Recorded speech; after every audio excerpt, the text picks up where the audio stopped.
Dijeleći promotivni materijal, policijski djelatnici poručili su građanima da se trenuci radosti i slavlja mogu i trebaju proslaviti bez uporabe vatrenog oružja. Jer svako zrno ispaljeno iz vatrenog oružja, ono mora negdje pasti.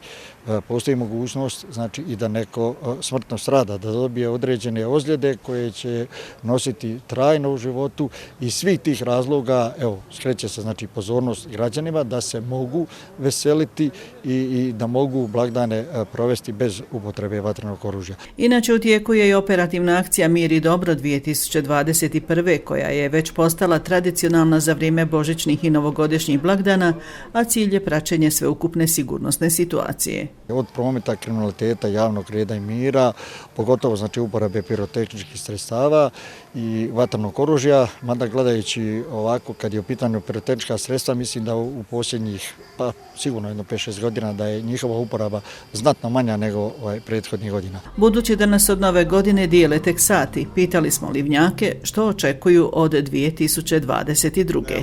Zdravlja, sreće, blagostanja, ljubavi, mira, tolerancije, uzajamnog poštovanja i to je sve ostalo. Bi bilo sve, recimo, suvišno. Puno bolje nego ove 2021. Sve naj. Zdravlja, sreće, ljubavi, nadamo se, bolja nego prethodna. Što je oboj bilo najgore? Najgore? Nema šta nije. A najgore, evo, što su nas zatvorili opet, to je zatvaraju nas polako, pa vidjet ćemo šta će biti, nadamo se boljem ishodu iduće godine. Za razliku od Livna u kojem večeras neće biti organiziranog dočeka na središnjem gradskom trgu, Kuprašaci koroni unatoč nastavljaju tu tradiciju.